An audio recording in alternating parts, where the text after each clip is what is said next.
sobre superando estándares en enfermedad inflamatoria, avances históricos y la nueva era molecular. Entonces, para hablar de esto, quiero plantear 3 puntos y vamos a hablarlos durante la charla. Primero, la evolución histórica y avances terapéuticos en enfermedad inflamatoria, ¿qué ha pasado durante estos años? Segundo, el refinamiento de la estratificación y la personalización de la monitorización. Y tercero, la nueva era molecular con inteligencia artificial y terapias dirigidas. Empecemos entonces con la evolución histórica y avances terapéuticos. A mí me gustaría que le diéramos un poquito de importancia a esta palabra avances, porque todos siempre estamos mirando las necesidades que tenemos, que nos hacen falta terapias, que no logramos llegar a metas, pero realmente cuando miramos la historia hemos hecho un avance enorme. En los últimos 70 años pasamos de tratar la colitis ulcerativa y la enfermedad de Crohn con nada en 1930 y luego llegaron entre los 30 y los 40 los aminosalicilatos, los antibióticos, la sulfasalacina y posteriormente entre los 50 y los 60 llegaron los corticoides con una alta efectividad pero con un perfil de seguridad no tan bueno y mucho más tóxico, al igual que la satioprina y la 6-mercaptopurina que también documentaron eficacia pero su perfil de seguridad no era tan bueno. El momento más importante llegó en los años 90, específicamente en 1998 cuando llegó el infliximab aprobado por la FDA en Estados Unidos para enfermedad inflamatoria, con el cual cambiamos el paradigma de la enfermedad, disminuimos las hospitalizaciones, los requerimientos de cirugía y posteriormente vienen los otros anti-TNF, llegaron los antiintegrina, las pequeñas moléculas y recientemente tenemos terapias mucho más específicas que son los antiinterleucinas.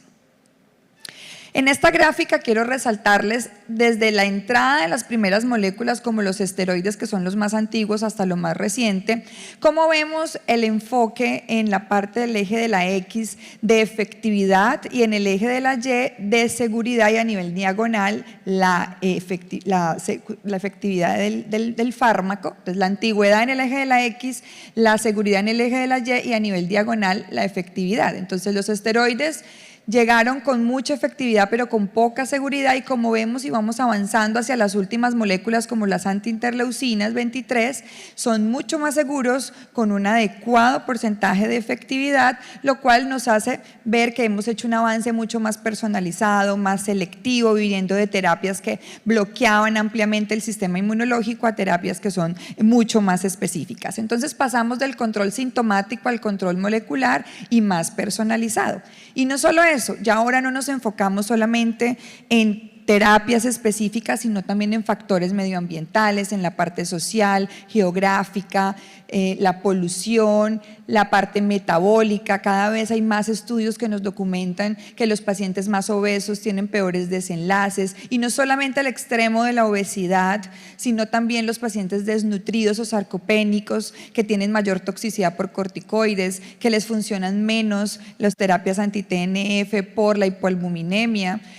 También es importante tener en cuenta el clearance de los medicamentos asociado a la alta carga inflamatoria, la inmunogenicidad, los biomarcadores que tenemos actualmente disponibles y los factores y marcadores genéticos que aunque no los utilizamos en la práctica diaria, sí cada vez en los estudios se comienzan a documentar los diferentes polimorfismos que tenemos asociados a la enfermedad. Entonces esto es un conjunto de múltiples factores en los cuales vemos que cada vez estamos abordando la etapa incluso preclínica porque tenemos en cuenta la parte genética y los factores medioambientales, donde hay muchos estudios que ya nos dicen que el cigarrillo, diferentes tipos de dieta, el uso indiscriminado de antibióticos pueden desencadenar en un paciente genéticamente predispuesto el desarrollo de la enfermedad y ahora se están desarrollando estudios a ese nivel en familiares de primer grado para tratar de disminuir el riesgo de la enfermedad. Quiero que vean este estudio que acabó de salir en Current Opinion on Immunology, en el cual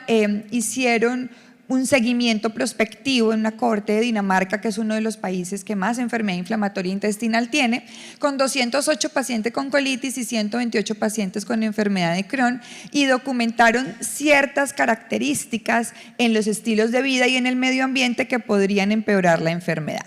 Miren esta gráfica en la cual podemos observar cómo evalúan diferentes estilos de vida, dietas, diferentes características con haber presentado la enfermedad mucho más temprano. Entonces, por ejemplo, el hecho de ser obeso, el hecho de haber fumado, el hecho de consumir azúcar en altas cantidades, se correlacionó a tener la enfermedad de manera mucho más temprana. Asimismo, tener una enfermedad más extensa y con un comportamiento más agresivo en pacientes obesos y que fumaban. Por el contrario, aquellos que consumían alto nivel de frutas, verduras y también que tenían, aquí lo podemos ver, mayor consumo de fibra, tenían un efecto más protector o una enfermedad más que fistulizante, estenosante, más inflamatoria, un componente como más benigno. Y aquí me gusta mucho esta tabla porque podemos ver también cómo clasificaban factores en esa cohorte que determinaran que debutaran de manera más severa al inicio de su enfermedad o que no alcanzaran a obtener una remisión clínica a 6 meses. Entonces, por ejemplo, el hecho de consumir más alimentos integrales, incluso tener mascota, porque la mascota genera una tolerancia inmunológica por la exposición a ciertos antígenos, hacía que el debut de la enfermedad fuera menos severo. Contrario a esto, el ser obeso y el fumar eran factores que hacían que el paciente tuviera menos probabilidad de poder lograr la remisión a 6 meses. El segundo punto que quiero mostrarles es el refinamiento de la estratificación y personalización de la monitorización. Me gustó mucho esta palabra que quise poner ahí, refinamiento, porque en eso estamos refinando cada uno de nuestros objetivos, de nuestras metas terapéuticas, de la forma de monitorizar nuestros pacientes. Llegamos a un punto en el que tenemos un techo terapéutico, en el que a veces nos sentimos frustrados porque no pasamos de ahí, porque a veces no tenemos remisiones profundas prolongadas. Entonces, la idea para poder romper ese techo terapéutico es realizando diferentes estudios que nos han traído avances científicos y avances clínicos. Avances científicos, nuevos diseños de clinical trials donde tenemos cada vez más estudios cabeza a cabeza, estamos haciendo estudios ya con combinaciones de terapias, un mejor entendimiento de la fisiopatología para tener nuevos mecanismos de acción, y a nivel clínico estamos haciendo avances como por ejemplo con herramientas no invasivas de monitorización y diagnóstico como el ultrasonido intestinal, teniendo metas de tratamiento y terapéuticas un poco más exigentes, que es lo que vamos a hablar. Quiero que vean cómo las metas que hemos tenido a lo largo del tiempo también han ido cambiando, así como en estos últimos 70 años al principio no teníamos con qué tratar, también desde 1942 simplemente nos exigíamos que el paciente mejorara, hasta ahí. A partir de 1965 comenzamos a incursionar con el término de remisión clínica y desde el 2010-2011 con la curación endoscópica, y actualmente ya estamos comenzando a interrogarnos y a plantearnos la curación histológica y la curación transmural, llegando a este concepto de clearance disease, que es como limpiar la enfermedad, que es una combinación de remisión clínica, curación mucosa e incluso histológica. Entonces, hemos hecho nuestras estrategias tritutarias, ya tenemos un STRIDE 2 en el cual empezamos con un paciente con enfermedad activa, iniciamos una terapia y tenemos un tiempo determinado para lograr respuesta sintomática, remisión de síntomas y normalización de paraclínicos, mejoría de calidad de vida, curación mucosa, y la idea es que siempre vamos valorando estos pacientes, porque si no logramos estas metas debemos replantear el tratamiento y siempre decirle al paciente, no solo con sentirse bien o con tener exámenes bien es suficiente, hay que tratar de llegar a la curación mucosa y a la mejoría de la calidad de vida. Pero como lo decía, el refinamiento es un término muy bonito, porque en este artículo que acabaron de publicar comienzan a darnos más tips sobre esta estrategia tritutaria. Ya nos hablan incluso de un tiempo de respuesta clínica de 6 semanas. Idealmente deberíamos ver a ese paciente a las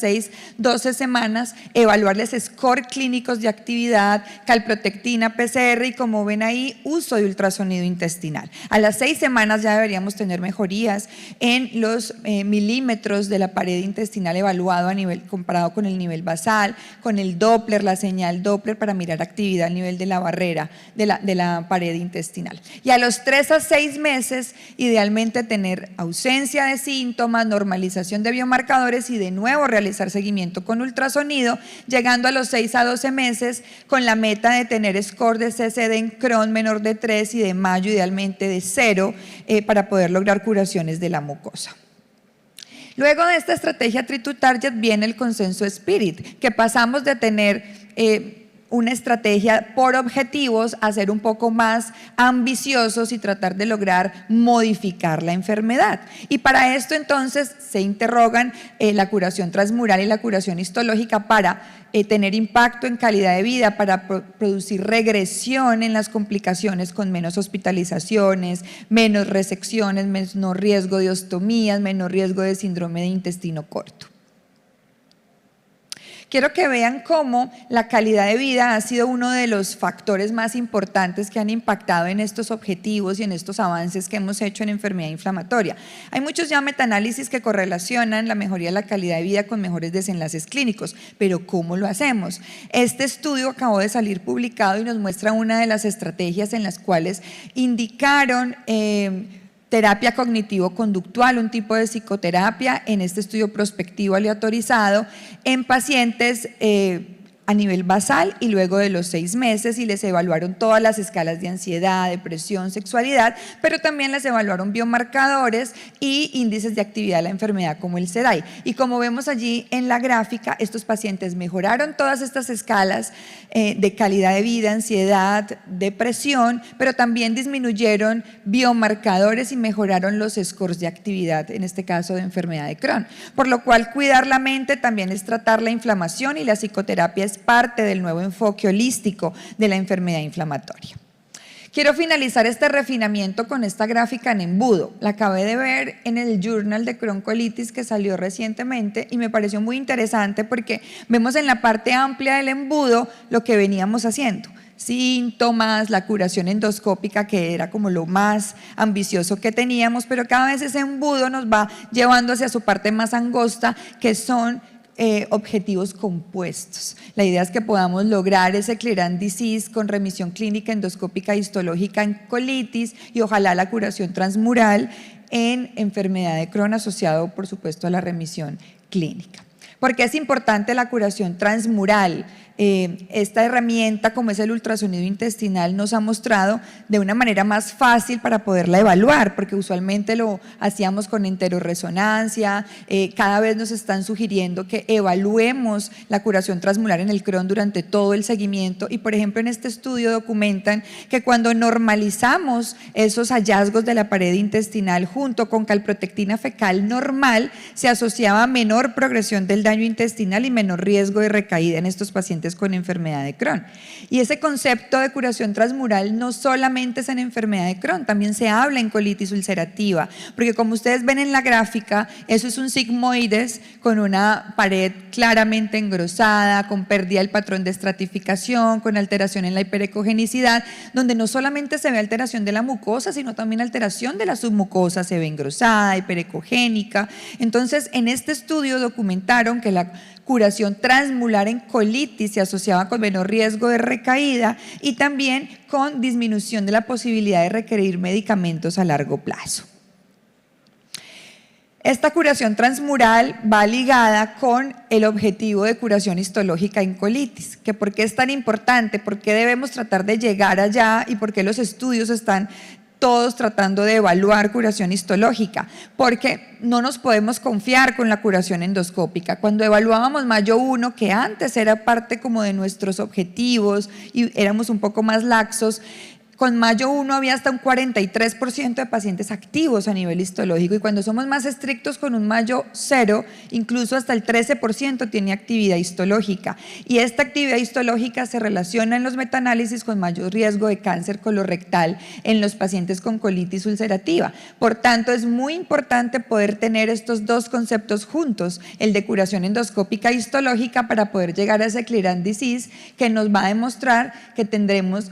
mayor tiempo libre de hospitalizaciones y también libre de cirugía en estos pacientes cuando utilizamos esta estrategia. Y yo sigo hablando del ultrasonido porque soy una apasionada de esta herramienta, porque es no invasiva, porque es costo efectiva y porque miren cómo nos ayudó con lo de la curación transmural y cómo nos está ayudando también a predecir la histología. Acabamos de publicar esta revisión sistemática en la cual nos hicimos la pregunta de si la combinación de tener una normalidad en el ultrasonido combinado con calprotectina fecal nos podría ayudar a predecir curación histológica, documentando una sensibilidad y especificidad del 88 y del 80%, o sea que con esta herramienta también podríamos ayudarnos a predecir este objetivo terapéutico tan estricto.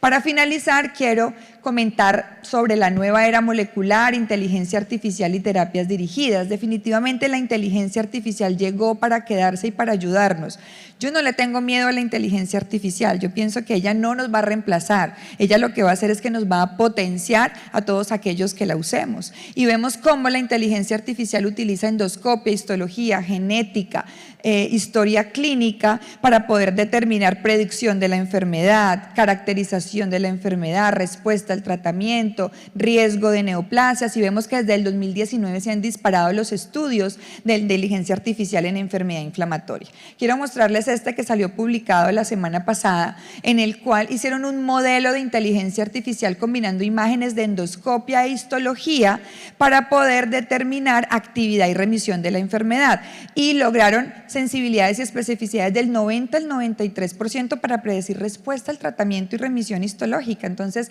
este es el futuro definitivamente. Y cuando hablamos de terapias y de nuevas moléculas y de nuevos tratamientos, vemos cómo alrededor de esta enfermedad tenemos diferentes targets, ¿sí? Vemos cómo la parte metabólica se está volviendo muy atractiva, ¿sí? Cómo ahora ya hay estudios de agonistas de GLP-1 receptor, porque se ha visto que esta molécula ayuda a modular la respuesta inflamatoria a nivel intestinal, tiene múltiples efectos pleiotrópicos antiinflamatorios y ya están haciéndose estudios en enfermedad inflamatoria. Vemos cómo las terapias dirigidas, como las terapias CAR T-cells, que se venían hablando desde el 2022 en este artículo, ya salió recientemente en el New England el primer caso de un paciente con colitis ulcerativa refractario a múltiples tratamientos a quien se le hizo una terapia CAR T-cells y mejoró y entró en remisión. Asimismo, el trasplante de células hematopoyéticas autólogo es una de las opciones que tenemos en pacientes con enfermedades de Crohn refractarias. En mi centro tenemos el primer caso colombiano exitoso con trasplante de células hematopoyéticas autólogas y logramos hacer curación de este niño con una enfermedad monogénica de enfermedad de Crohn por medio del trasplante. Y asimismo, la combinación de terapias es una estrategia que estamos viendo. Revisando el último suplemento del Journal de Crohn Colitis, salió este artículo de triple terapia biológica en un paciente para inducir remisión en enfermedad de Crohn, lo cual es muy interesante y creo que hacia allá va el futuro. Para finalizar entonces, en nuestro presente la innovación está con los inhibidores de interleuquina 23, porque al bloquear esta interleuquina de manera selectiva, bloqueamos un eje clave inflamatorio, modulando la TH17 y restaurando la barrera mucosa. Tenemos múltiples inhibidores de interleuquina 23, muchos estudios fase 3 en Crohn y en colitis, pero quiero hacerles una diferencia en este tipo de moléculas. No todas son iguales. Se ha visto que guselkumab proporciona una doble acción in vitro en algunos estudios en los cuales no solamente bloquea la interleuquina 23 libre, sino que también se une a las células, a sus CD64, estas células que son CD64 positivas en tejidos inflamatorios producen interleuquina 23. Y guselkumab in vitro fue el único que se unió a este receptor, disminuyendo la producción de esta interleucina y mostrando una potencia funcional 10 veces mayor que otros inhibidores de interleuquina 23. Tenemos evidencia de guselkumab en colitis, en Crohn, en colitis ulcerativa tenemos los estudios Quasar en el cual podemos observar que tienen inducciones endovenosos y mantenimientos subcutáneos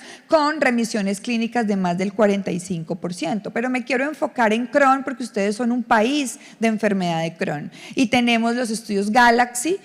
con inducciones endovenosas y mantenimientos subcutáneos, incluso con comparadores con ustekinumab, y tenemos que para mí es el que más me gusta porque es el que más se adapta a nosotros, a nuestra realidad, que es el Gravity, porque tenemos inducciones subcutáneas y mantenimientos subcutáneos y es lo que tenemos disponible en nuestro medio. Es importante que sepamos las dosis las aprobadas son 200 miligramos endovenosos para inducción semana 0, 4, 8 o subcutáneo como en el Gravity, 400 miligramos semana 0, 4 y 8, y el mantenimiento son 100 miligramos subcutáneos cada 8 semanas o 200 miligramos subcutáneos cada 4 semanas.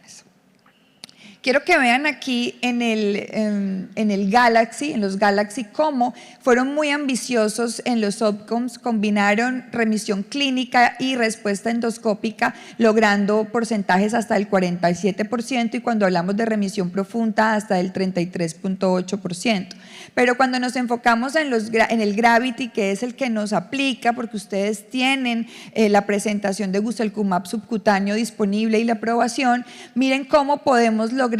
en población general, o sea, bionaïf, refractaria, todos combinados,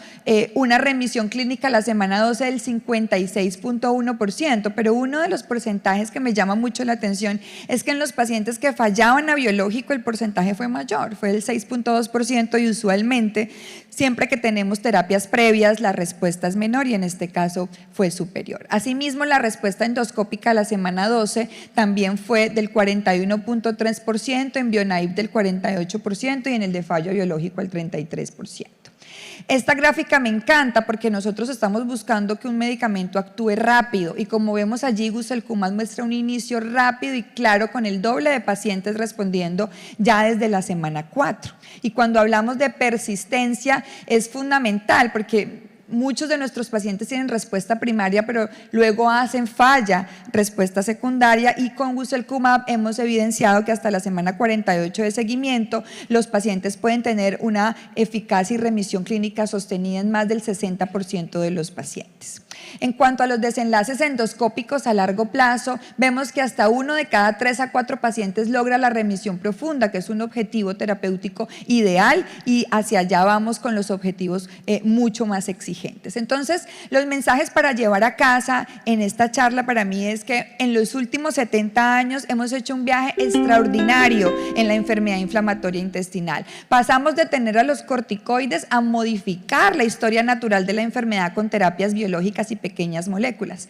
Cada década nos ha enseñado y nos ha redefinido los objetivos terapéuticos, y actualmente estamos tratando de llegar al clearance disease. El ultrasonido intestinal emergió como una herramienta no invasiva, costo efectiva, dinámica, que nos va a poder ayudar a evaluar esos objetivos transmurales y a futuro a predecir objetivos histológicos. La inteligencia artificial y la terapia multitarget es el futuro, y actualmente contamos con una molécula que tiene un mecanismo de acción selectivo, innovador, y que nos brinda eficacia, seguridad y persistencia. Y algo muy importante, que ofrece una opción asequible y realista para América Latina al contar con estudios de inducción y mantenimiento de manera subcutánea. Entonces quiero finalizar diciéndoles que la nueva era en enfermedad inflamatoria trasciende la biología, es la unión entre la ciencia, la tecnología y la inteligencia artificial para transformar la inflamación en curación. Muchas gracias.